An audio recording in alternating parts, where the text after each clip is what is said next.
Right. We're continuing in the speech that the Lubavitcher Rebbe gave in 1992. And it's talking about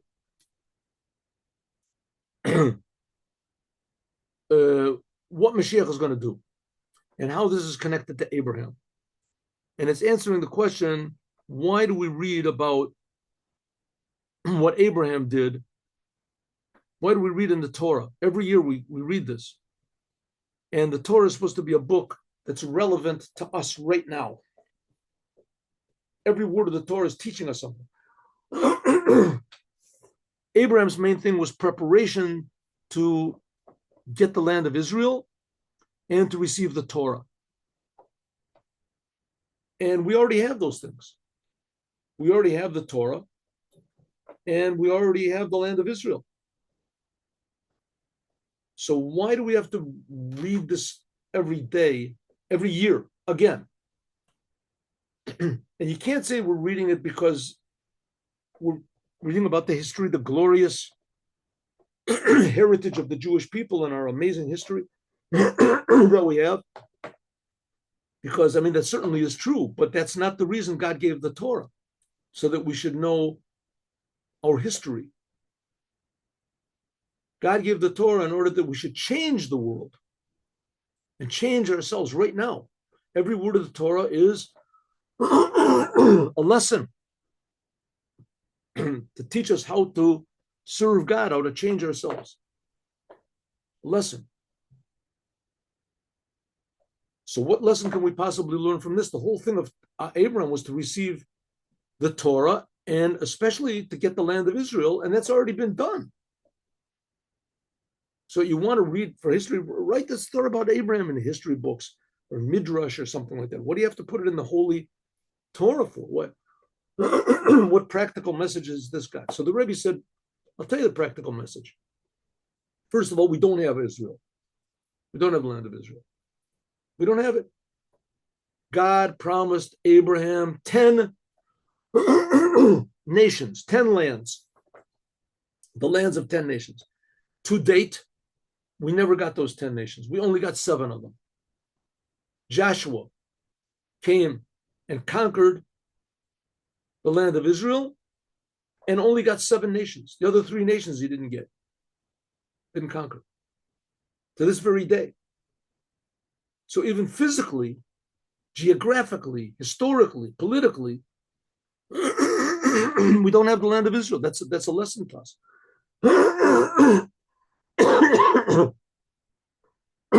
Okay, so let's go and conquer those lands. Says, no, that's not the way it works. Moshiach, and only Moshiach, will get us those 3 extra lands, and it's going to be in a totally peaceful way. The nations will willingly give us these lands. That's what it's going to be. It says not only that, then Mashiach will build the temple and bring all the Jews to Israel. The Jews have not all been in Israel since for like, almost 3,000 years, like 2,000, whatever it is, 800 years, something like that. The Jews have not been in the land of Israel. 2,000, what is it, 600 years? They've not even, the Jews, first of all, for instance, there's the law of the Jubilee, Yovel, Yovel. The Yovel is every 50 years, there's a year of rest. Yovel, it's called the Yovel. And this is only when all the Jews live in Israel. This was done when Joshua brought all the Jews into Israel, then they were all in Israel, and in the beginning of the first temple. But then about 150 years before the first temple was destroyed, the 10 tribes were conquered and taken away. So all the Jews weren't in Israel. And since then, it's like, 2,800 years ago, something like that, all the Jews have not been in Israel. They haven't been here. So if so, we haven't got all the land and we haven't gotten all the people all together. And only Moshiach is going to do this. It says only when all the Jews are living in it, all the Jews in that generation, like we said before, like Joshua, but in the future, when there will be all the Jews will be living in it, then in addition to the 10 tribes, also all the Jews from all the generations, there'll be the raising of the dead, and they'll be completely living there on all of the 10 lands. Then will be a completion of the land of Israel totally. Oh, it says, one second, and so it says then, it says, how are we going to get these 10 lions? It says, because then the non-Jews will give it to us willfully. Why? Because they'll realize that God, who's creating them, gave it to us, and it's only going to work. The world will only work, or the Middle East will only work when it's in the hands, these lands are in the hands of the Jews. Now, we're not talking about the Jews in the way they are now, right? They don't keep Shabbos and they don't eat kosher. Who knows what they do? We're talking about Jews that are only interested in doing what God wants. Right now, the leadership of Israel, the rulership of Israel is, nowhere, even in the direction. Maybe it's in the direction. Could be the way that God wants. There's non-Jews that are telling us what to do, sitting in the Knesset. I mean, we're not talking about that. We're talking about that all of the Jews that will be in leadership will be like people in the Sanhedrin. There'll be people that every letter of the Torah and every detail is important to them. It says then the non-Jews will realize, I mean, how it's going to happen, I have no idea, to tell you the truth. But it says then the Jews will receive the 3 lands in a darkei noam, in a pleasant way, in a way of peace.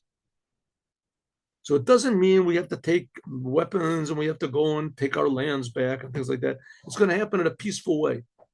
Since that in that time, there won't be any wars. Rambam says there won't be any wars.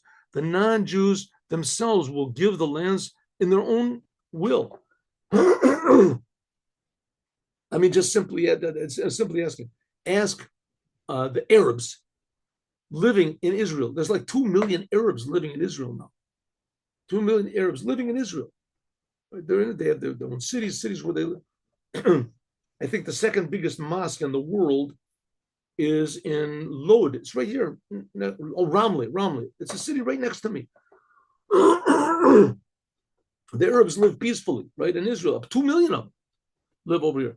Ask any one of them if they would like to move to any Arab country in the world. Any Arab country in the world. They'll say, no way. Don't ask me. Leave me alone. Right? Go to any Arab in any Arab country in the world, except maybe those that are sitting, rich and they're. Would you like to live in the land of Israel? Right? Be a citizen of Israel. All of them would say yes. Right? Open up the gates. The place would be flooded. Tomorrow we would have 100 million Arabs living here. Of course, then it wouldn't be, and it would be like what is it? Like Gaza is today. I mean, they totally wrecked the whole place. As soon as they got in, they wrecked the whole place. So ideally, when Jews, even if the non-religious Jews are ruling over the country, it's better for even the non-Jews to be living here. Excuse me. Okay. So if so, that's why we read about Abraham now. Because in fact, what Abraham started, we haven't finished. Abraham prepared us to receive the Torah. We'll see that the Torah we have now is also incomplete because we don't feel the godliness in the Torah. We know what we're supposed to do, but we don't feel the godliness in it. I mean, to the degree that the Torah we have now is not the way it's supposed to be, is all of Christianity is based on the Torah, on twisting the Torah, on misinterpreting the Torah, on defiling and debasing the Torah. When Moshiach comes, that won't be possible. No one will be able to say that what it says that speak to the Jewish people, it means metaphorically, it means spiritual. Everybody will see the true meaning and the true godliness in every single word of the Torah and every commandment of the Torah, how important it is for Jews to put on tefillin, to keep Shabbat, excuse me, to learn the Torah. Everyone will feel it'll be impossible to misinterpret the Torah, right? We have 2.5 billion people in the world that are living on a twisted Torah, on words of the Torah. That's what, but it won't be possible to do in the future. In the future. Okay, but that we're going to talk about in a second. Let's just talk about what we got up to now. the Torah is not the way it wow, it's supposed to be, but now we're talking about the land of Israel. The land of Israel for sure is not the way it's supposed to be. There's supposed to be 3 additional lands in the land of Israel. And the land of Israel is supposed to yell out holiness. Holiness. But let's just take what the Rebbe said. 3 additional lands have to be given to us. We have to be given to them. Then all of the Jews will live in the land of Israel. Similarly, we can also say regarding to Lech Lecha. Lech Lecha is a preparation in the beginning of the giving of the Torah. Now we're talking about the Torah. So Abraham was preparing the land of Israel, and we haven't gotten it all yet. And he's also preparing for the receiving of the Torah. Now the Torah we received, right? At Mount Sinai. We got the whole thing, right? Rebbe said, not so simple. Listen. The Yod, because the Shleimus, that the completion of the giving of the Torah will only be when Moshiach comes. Kasher Tiesh Shleimus Eretz Israel, the completion of the land of Israel, and all the 10 tribes, all of the 10 lands will be ours. Then there'll be revelation of what's called Torah Chadasha Me'iti Teitze. It says a new Torah is going to come from me. Now it's interesting. This is a sentence derived from a sentence in Isaiah. The sentence in Isaiah said, the Torah, in the time of the Mashiach, the Torah will come from me. And the rabbis interpret in the Midrash, a new Torah will come from me. But that's the rabbis interpreting it. So we have to go according to what the rabbis intended when they said a new Torah. What does it mean, a new Torah? Hari lefi erech shlemos shalmatan Torah, the la'ati lavo. What's the giving of the Torah in the future? The Torah that a person learns in this world now is just like wind regarding the Torah of the Mashiach. When we read Torah now, the Torah is a book. That's why I say that's why it's possible for the church to come along and misinterpret every single word, every single letter, to the degree where they say that, that there could be 2 gods. The Son of God means one person, that he transgressed the whole entire Torah. But the simple meaning is the Son of God is the Jewish people, right? Do we see that? Do we feel? Look at the Jew. You see, that's the Son of God. Look what's going on in the world. You see, every Jew is the Son of God. You see, the Jews are in the paper because of the decadence and the crazy stuff that they do. Those are the sons of God. What are you talking about? So it says in the future, we'll see that what it says in the Torah, that the Jewish people are the sons of God, that it's really true. But we'll see. How much more so the new Torah that's going to come from God itself. We are now just in a preparation for the Torah of the Mashiach. If you want to know a little bit, get a little bit of the taste of the Torah of the Mashiach, that's Chassidut Chabad. That's what Chassidut Chabad. Learn one of the Maimorim, what we're doing now, but also the Kuti Torah we learn in the morning. That's a little bit of the taste of the Torah of the Mashiach. Right? What do we say? Circumcision is a revelation of God in the world. Right? It's removing the veils. Where do you get this from? Where do you get that? That's from the new Torah. That's the godliness that's in the Torah.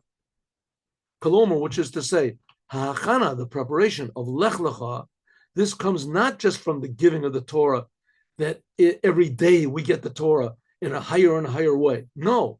Elagam be'ikr, mainly, it will be the preparation of receiving the new Torah that's going to be in the future.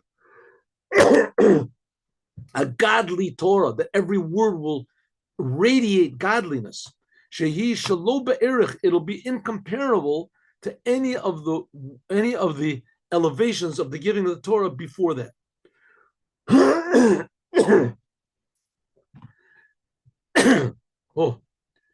The shaychuto, the connection of the giving. I mean, listen, now it's possible for a Jew to be religious and to do all the commandments and of the Torah and not to feel the godliness of the Torah, not to feel the holiness of every Jew. It's possible for a Jew to learn the Torah, to know the whole entire Torah, and not to feel the holiness of every Jew. Even more, there are some Jews that they learned the whole Torah, they were experts in the Torah, and they denied every word of it. There were even in our generation, there were people, the original Zionists, like about 100 years ago, 150 years ago, these were people that they knew the Torah. A lot of them knew Talmud. Right? They knew the Talmud, they knew the Torah. Some of them even knew Kabbalah. They knew Kabbalah, they knew the whole thing. But they didn't feel that they felt that the Torah is a nice book, but I'm more real than the Torah is. Right? I'm reality. The Torah is a book. The Torah is for me. I'm not for the Torah. It says in the future, there won't be such a thing like that.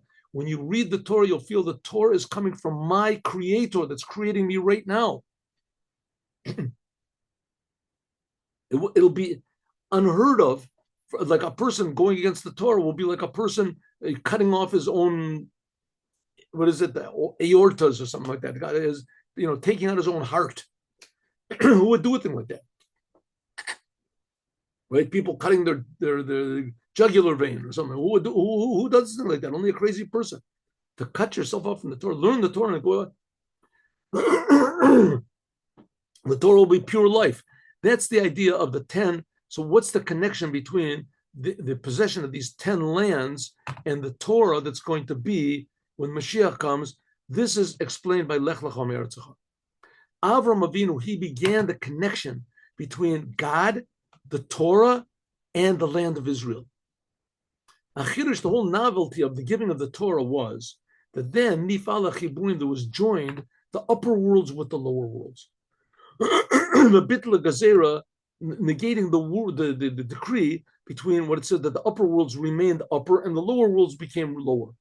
In other words, before the Torah was given, the most important thing was going to heaven. Going to heaven was the most important thing. Most important thing. Abraham was the first person to realize that's not so. That's not so. Heaven is not the main thing. Heaven exists, but it only exists for this physical world. Abraham was the first to realize it. Physical world. Of course, the land of Israel is a physical place in this physical world. It's not just a launching pad to go up to heaven. The levels of godliness which were above the world should be drawn down into this physical world, that the creations of the world the human beings should have the possibility to unite with the upper worlds while they're here. By doing the physical commandments with physical things, then the physical world becomes holy. Until it becomes a dwelling for the essence of God in this physical world. The raising of the dead is going to be here in this physical world. The world will be a dwelling for God's essence. God will not be in the upper worlds. God's main revelation will be here in this physical world. That's the main thing of the Torah. Inyan said this began with Abraham. When God told Abraham, who was already a very holy person, he was named Avaram, God said, Lech lecha, go from your holiness. Lech lecha me'artzecha me'moladecha me'beit avicha.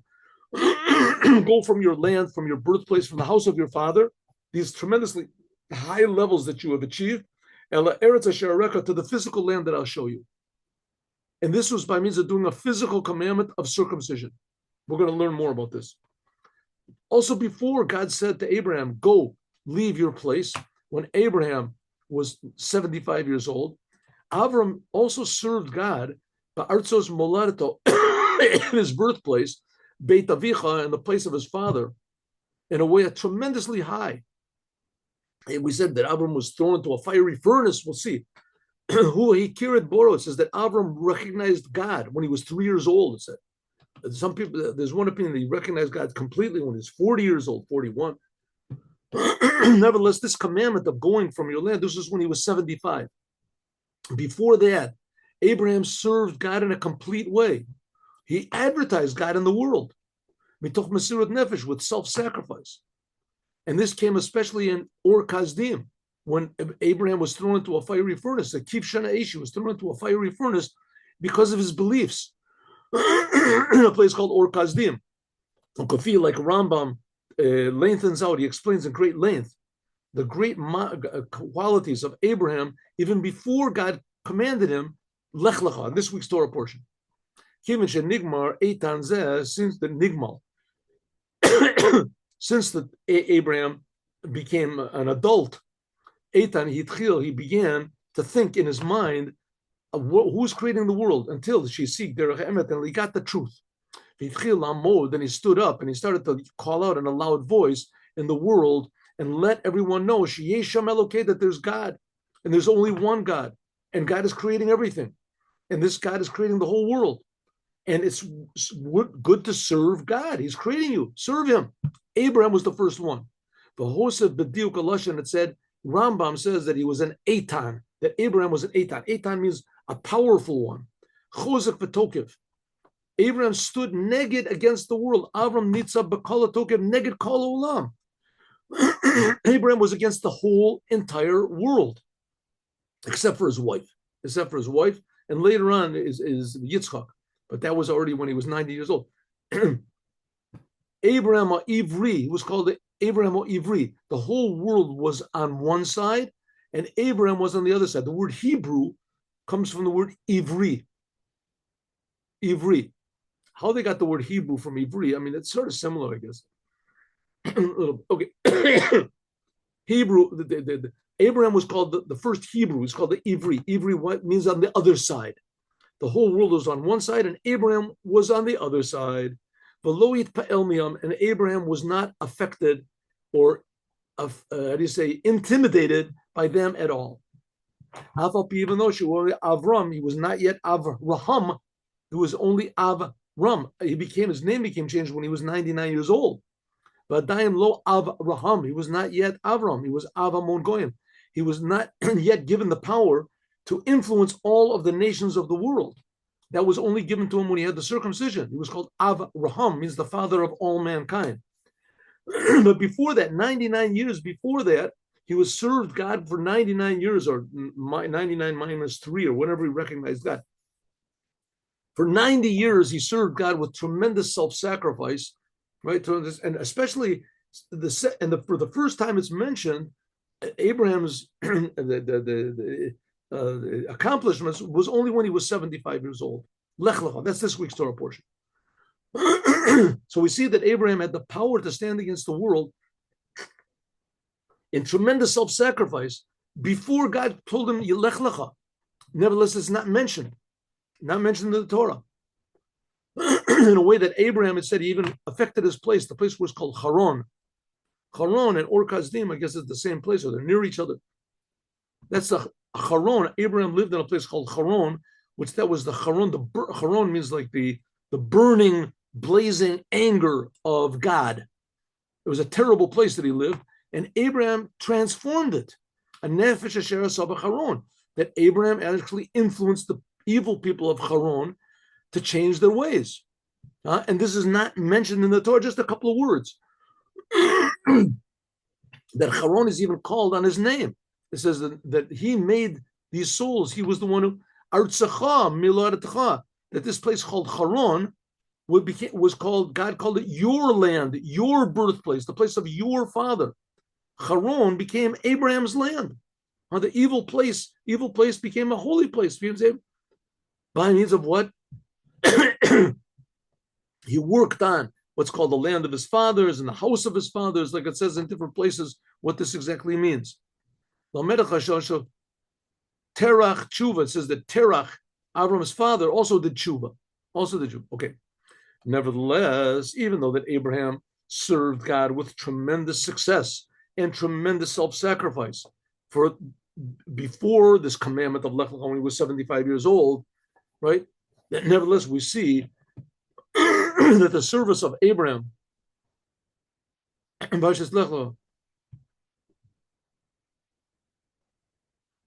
every time there's a helicopter, I live near the hospital, so if I hear a helicopter going overhead, it's 99.9% that it's got a injured soldier in it, that they bring them by helicopter to the the land is filled with this.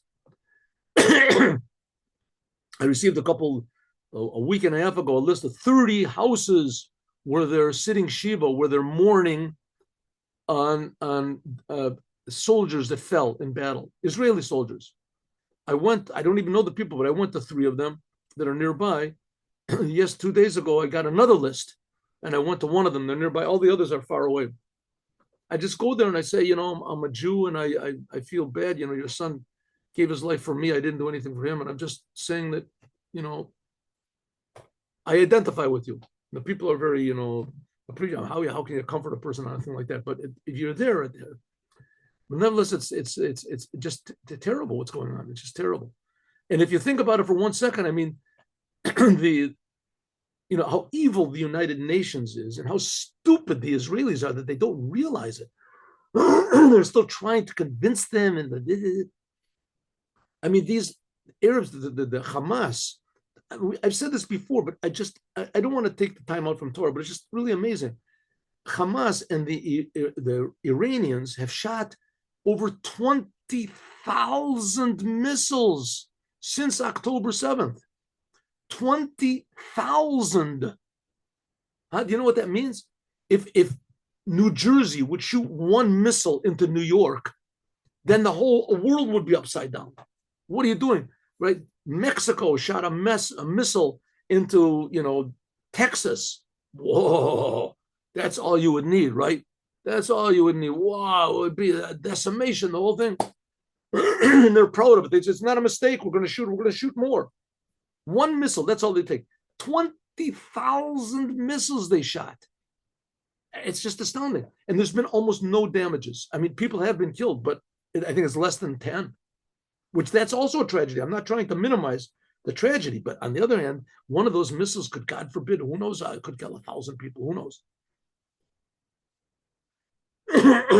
And God is just protecting us and protecting us and protecting us and protecting us. And the whole world doesn't care.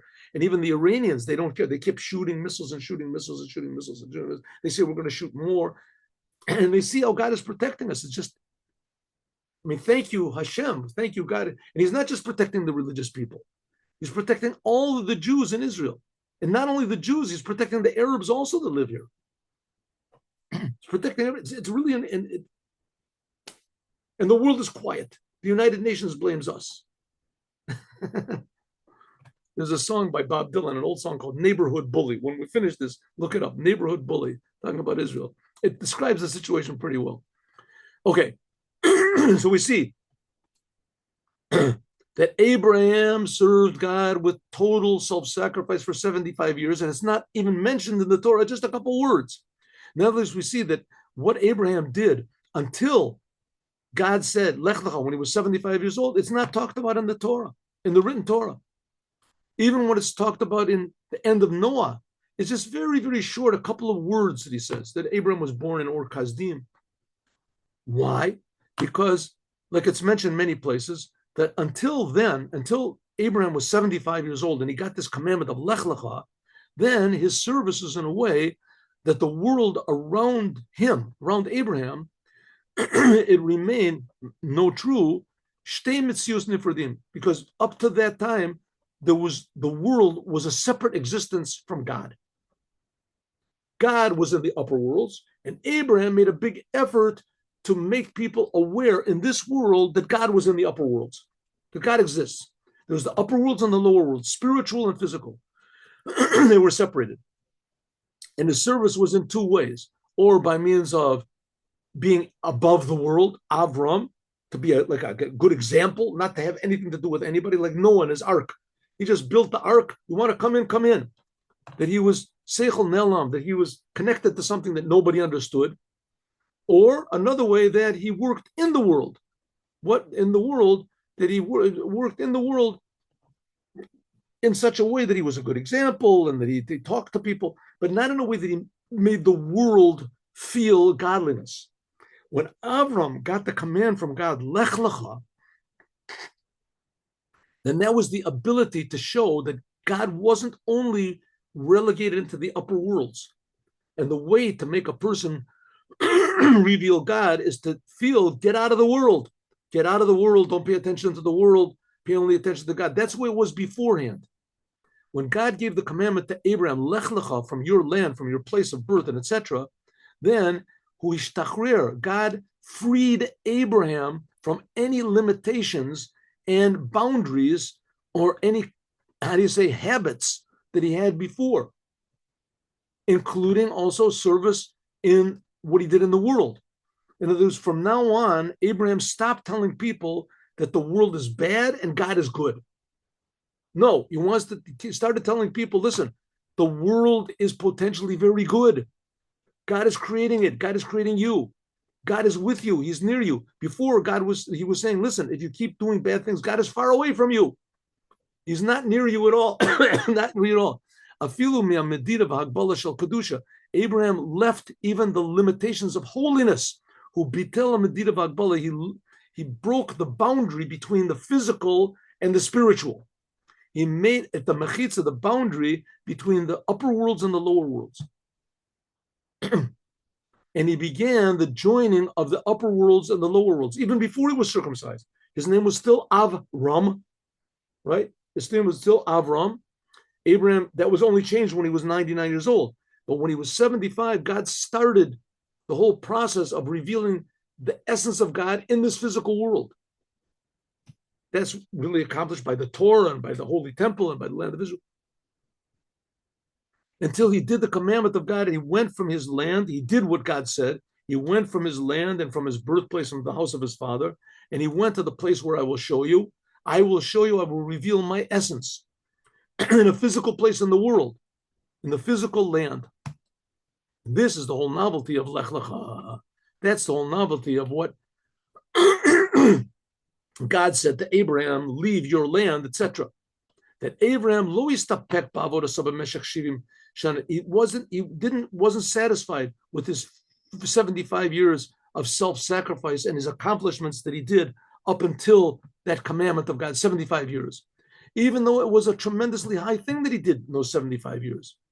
But he waited for the commandment of God was that he should go out of his holiness and come into the world, bring holiness into the world. The Yetzel Derech Azit Chadsha, then there's a whole new type of service. Then he was truly moving. Truly moving.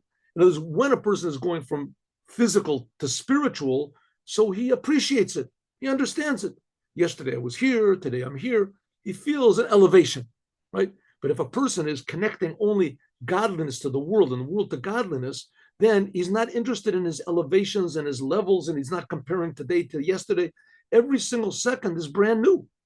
Every single second is pure godliness. There's no spiritual, there's no physical, there's no yesterday, there's no today. There's just pure serving God all the time. Showing that every moment of this world comes from the essence of God, just like the upper worlds come from the essence of God. This is called walking unlimited. Now you're on God's terms. You're not on your terms. Sheyotze, you go totally, completely from any limitations, even the limitations of holiness, going which is above any sort of measurement or definition. And this, it was going from level to level, that Avram had said that he moved from level to level. Now he's moving on God's terms. He's on God's train. He's not on his.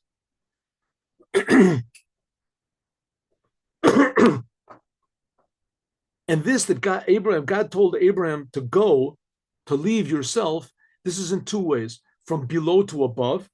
Namely, what does it mean? That from the land of Haran, the worst place in the world, he was able to go up to the land that I showed you, the land of Israel. That's where Abraham moved to. And also, that's what he means, that Lech Lecha, go to yourself. Your true self can only be found in Israel. That's going to be your true self. And he took everything that he had from Haran and he elevated it. That's one way. And then there's another way of Lech Lecha, is from above to below. That he joined together the upper worlds with the lower worlds to draw down godliness into this physical world. That laid the grounds for the physical Torah, for the holy temple. The physical world was the physical, that's nothing physical lower than it. This physical world is the lowest place, lower than hell. In hell, at least you know that God is the boss. But in this world, you think that I'm the boss. A person thinks he's himself. Right? Like I said, there's no such thing as an atheist. It's an I-theist. He believes that he's God. But often in a higher way, that you can make this physical world even higher than the upper worlds. And then So this is a service of God which is infinitely higher than what it was before. Like it's expressed afterwards, after doing the commandment of circumcision. That's when this is going to be already 25 years or 24 years later, that Abraham's name became changed to Avraham. The hay was added on. What did it mean? That now, Abraham, you're going to be the father of all mankind. Of all mankind. Before this, he was called Avram. The first 99 years of his life, he was called Avram. He was only the father to Aram, to his area where he was. But now, when God changed his name, he's going to be the father of the whole entire world. This is serving God in a way which is incomparable, incomprehensible. That he makes a refinement, not just in the place where he is, but in the whole entire world. In a way that he becomes a father of all mankind. That's Moshiach. The Baal Beit Aleinu, he will be the owner of the director of the whole entire world. That'll be Shehu Vehemim Hamon. There'll be an increase. The world will be fruitful, even more than Eitan. That Abraham will be more powerful than he was even before when he started up. The Rambam calls him an Eitan, the powerful one. He'll even be more powerful. So, in other words, Abraham brought about, like Moses did to the Jewish people. Now, Moses was like 400 years after Abraham. But what did Moses do? The Jewish people were slaves in Egypt. They didn't know that it was possible to get out. They couldn't imagine what it meant to get out of Egypt. They couldn't even imagine. It wasn't even in their mind. Moses told them, okay, we're going to get out of Egypt. Everybody said, we don't know what you're talking about, Moses. Okay, we're leaving. We're getting out. Yeah, we know there was this promise, but what does that mean? What are you supposed to do? You get out of, how are we supposed to get out of Egypt, right? It's like telling a person that he was blind from birth that, okay, now you're going to see. At least the person that he was blind from birth, at least he knows other people can see. He hears people talking about colors and things like that, right? But let's say a person that was blind his whole life and he grew up alone. He had no idea that there was such a thing as seeing.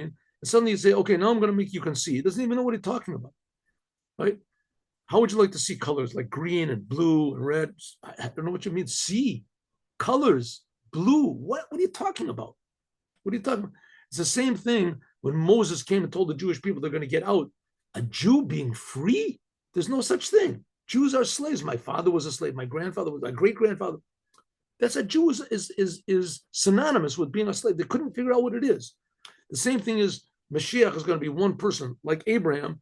Is going to change the whole entire world. The whole world will understand, well, up to now, I've been a slave. I've been asleep. I've been blind. I didn't even know what it meant. Suddenly people will see and feel that God loves them. God is creating them, how important they are. And it says the Rebbe, and this Abraham started. Before Abraham got the commandment, there was spiritual and there was physical. Physical is bad. Spiritual is good. Abraham made it that you could see how good the physical world was. And Abraham, this is by Lech Lecha, two ways, elevating the bad to go up and bringing his holiness down into the world. And it depends both things. Since that by Abraham was going in a way which is incomparable to what it was before, therefore he brought, he was able to go higher and higher. God said, I will reveal who you really are. Also the other way, God also had the power, gave Abraham the power to reveal the highest levels of the essence of God above any limitations, that he can reveal that in the physical world, like the Holy Temple, until the physical world and the upper worlds, they became unified. It's just all creations of God. You feel God in everything, like it is made in a complete way in Mount Sinai when God gave the Torah. And we can say that this is also that what it meant when God said Lech Lecha. This is the third portion in the Torah. The third. We had Breshit, Noach, and Lech Lecha. That's this week. It's the Torah. It says is a triple Torah. The Torah is Torah, Nevi'im, and Ketuvim, and the third portion of the Torah is Lech Lecha, Abraham. This is a preparation for the giving of the Torah. The Torah was given in the third month to Moses, who was the third born. There was Aaron and Miriam and Moshe. And the Jewish people are triple people, Kohanim, Levim, and Yisrael. This is number 3, the middle. Giving of the Torah was connected to the number 3. And so is Lech Lecha is connected to the number 3. It's the third chapter of the Torah. Bereshit, this is the beginning. This is the beginning. Like it says, the word Bereshit means beginning. The main thing is talking about the creation of the world, the upper worlds. Noach is talking about the physical world. That's the second, is talking about the physical world, how bad everything was. And Abraham came in order to join them together, to refine the physical world. Tachtonim.